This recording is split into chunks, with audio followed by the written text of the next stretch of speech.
ఇర్మియా గ్రంథము 6వ అధ్యాయము. బెన్యామీనీయులారా, యెరూషలేములో నుండి పారిపోడి, తెకోవలో బూరధ్వని చేయుడి. బేత్ హెక్కేరేము మీద ఆనవాలుకై ధ్వజము నిలువబెట్టుడి. కీడు ఉత్తర దిక్కు నుండి వచ్చుచున్నది, గొప్ప దండు వచ్చుచున్నది. సుందరియు సుకుమారియునైన సియోను కుమార్తెను పెళ్ళగించుచున్నాను. గొర్రెల కాపరులు తమ మందలతో ఆమె యొద్దకు వచ్చెదరు. ఆమె చుట్టూ తమ గుడారములను వేయుదురు. ప్రతివాడును తనకిష్టమైన చోట మందను మేపును. ఆమెతో యుద్ధమునకు సిద్ధపరచుకొనుడి. లెండి, మధ్యాహ్న మందు బయలుదేరుదము. అయ్యో, మనకు శ్రమ! ప్రొద్దు గ్రుంకుచున్నది, సాయంకాలపు ఛాయలు పొడుగవుచున్నవి. లెండి, ఆమె నగరులను నశింపచేయుటకు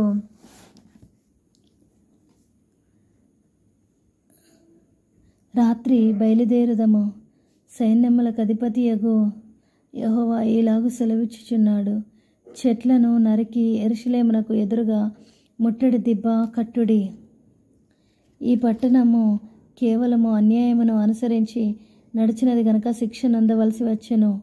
ఊట తన జలమును పైకి ఉబక చేయనట్లు అది తన చెడుతనమును పైకి ఉబక చేయుచున్నది. బలాత్కారమును దోపుడును దానిలో జరుగుట వినబడుచున్నది. గాయములను దెబ్బలు నిత్యము నాకు కనబడుచున్నవి. యెరూషలేమా, నేను నీ యొద్ద నుండి తొలగింపబడకుండునట్లును, నేను నిన్ను పాడైన నిర్మానుష్య ప్రదేశముగా చేయకుండానట్లును శిక్షకు లోబడుము. సైన్యములకు అధిపతియగు యెహోవా ఈలాగు సెలవిచ్చుచున్నాడు. ద్రాక్ష చెట్టు ఫలమును ఏరు కొనున్నట్లు మనుషులు ఏమీ మిగలకుండా ఇశ్రాయేలు శేషమును ఏరుదురు. ద్రాక్ష పండ్లను ఏరువాడు చిన్న తీగలను ఏరుటకై తన చెయ్యి మరల వేయునట్లు నీ చెయ్యి వేయుము. విందురని నేనెవరితో మాట్లాడేదను? ఎవరికి సాక్ష్యం ఇచ్చేదను? వారు వినుటకు తమ మనస్సు స్థిరపరచుకొనరు గనుక వినలేకపోయిరి. ఇదిగో, వారు యెహోవా వాక్యమందు సంతోషము లేనివారై దాన్ని తృణీకరింతురు. కావున నేను యెహోవా క్రోధముతో నిండి ఉన్నాను. దానిని అణుచుకొని నేను విసికి ఉన్నాను. ఒకడు తప్పకుండా వీధిలో నున్న పసిపిల్లల మీదనో యవ్వనుల గుంపు మీదనో దాని కుమ్మరింపవలసి వచ్చెను. భార్యాభర్తలను, వయస్సు మీరిన వారును, వృద్ధులను పట్టుకొనబడెదరు.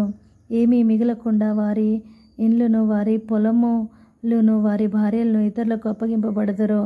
ఈ దేశ నివాసుల మీద నేను నా చెయ్యి చాపుచున్నాను. ఇదే యెహోవా వాక్కు. అల్పులేమి, ఘనులేమి, వారందరూ మోసం చేసి దోచుకొనుచున్నారు. ప్రవక్తలేమి, యాజకులేమి, అందరూ వంచకులు. సమాధానము లేని సమయమున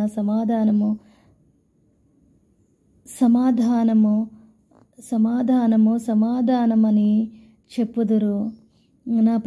చెప్పుచు నా ప్రజలకున్న గాయమును పైపైన మాత్రమే బాగు చేయుదురు. వారు తాము హేయ క్రియలు చేయుచున్నందున సిగ్గుపడవలసి వచ్చెను గాని వారు ఏమాత్రమును సిగ్గుపడరు. అవమానము నొందితిమని వారికి తోచనే లేదు గనుక పడిపోవు వారితో వారు పడిపోవుదురు. నేను వారిని విమర్శించు కాలమున వారు త్రొట్టిల్లుదురని యెహోవా సెలవిచ్చుచున్నాడు. యెహోవా ఇలాగు సెలవిచ్చుచున్నాడు. మార్గములలో నిలిచి చూడుడి. పురాతన మార్గములను గూర్చి విచారించుడి. మేలు కలుగు మార్గమేదని అడిగి తెలుసుకొనుడి. అందులో నడుచుకొనుడి. అప్పుడు మీకు నెమ్మది కలుగును. అయితే వారు మేము అందులో నడుచుకొనమని చెప్పుచున్నాను. మిమ్మును కాపు కాయుటకు నేను కావలి వారిని ఉంచి ఉన్నాను. ఆలకించుడి. వారు చేయు బూరధ్వని వినబడుచున్నది. అయితే మేము వినమని వారనుచున్నారు. అన్యజనులారా వినుడి. సంఘమా, వారికి జరిగిన దాన్ని తెలుసుకొనుము. భూలోకమా వినుము. ఈ జనులు నా మాటలు వినకున్నారు, నా ధర్మశాస్త్రమును విసర్జించుచున్నారు గనుక తమ ఆలోచనలకు ఫలితమైన కీడు నేను వారి మీదికి రప్పించుచున్నాను. షేబ నుండి సాంబ్రాణి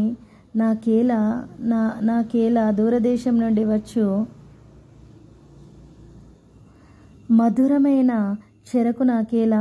మీ దహన బలులు నాకు ఇష్టమైనవి కావు, మీ బలులందు నాకు సంతోషము లేదు. కావున యెహోవా ఇలాగూ సెలవిచ్చుచున్నాడు, ఈ జనుల మార్గమున నేడు అడ్డురాళ్ళు వేయుదును. తండ్రులేమి కుమారులేమి అందరినూ అవి తగిలి కూలుదురు, ఇరుగు పొరుగు వారును నశించెదరు. యెహోవా ఇలాగూ సెలవిచ్చుచున్నాడు, ఉత్తర దేశం నుండి ఒక జనము వచ్చుచున్నది, బూదిగంతములలో నుండి మహా జనము లేచి వచ్చుచున్నది. వారు వింటిని ఈటెను వాడ నేర్చిన వారు. అది ఒక క్రూర జనము, వారు జాలిలేని వారు. వారి స్వరము సముద్ర ఘోష వలెనున్నది. వారు గుర్రములెక్కి సవారి చేయవారు. సియోను కుమారి, నీతో యుద్ధము చేయవలని వారు యోధుల వలె వ్యూహము తీరి ఉన్నారు. దాని గూర్చిన వర్తమానము విని మా చేతులు బలహీనమగుచున్నవి. ప్రసవించు స్త్రీ వేదన పడునట్లు మేము వేదన పడుచున్నాము. పొలములోనికి పోకుము, మార్గములో నడవకుము. శత్రువులు కత్తిని ఝులిపించుచున్నారు. నలుదిక్కుల భయము తగులుచున్నది. నా జనమా, పాడు చేయువాడు హఠాత్తుగా మా మీదికి వచ్చుచున్నాడు. గోనెపట్ట కట్టుకొని బూడిద చల్లుకొనము. ఏక కుమారుని గూర్చి దుఃఖించినట్లు దుఃఖము సలుపము, ఘోరమైన దుఃఖము సలుపము. నీవు నా జనుల మార్గమును తెలుసుకొని పరీక్షించున్నట్లు నిన్ను వారికి వన్నె చూచివానిగాను వారిని నీకు లోహపు తుంటగాను నేను నియమించుచున్నాను. వారందరూ బహుద్రోహులు, కొండగాండ్రు. వారు మట్టి లోహము వంటి వారు. వారందరూ చెరుపువారు. కొలిమితిత్తి బహుగా బుసలు కొట్టుచున్నది గాని అగ్నిలోనికి సీసమే వచ్చుచున్నది. వ్యర్థముగానే చొక్కము వేయుచు వచ్చెను, చొక్కము చేయుచు వచ్చెను. దుష్టులు చొక్కమునకు రారు. యెహోవా వారిని త్రోసివేసెను గనుక త్రోసి వేయవలసిన వెండి అని వారికి పేరు పెట్టబడును. ఆమెన్.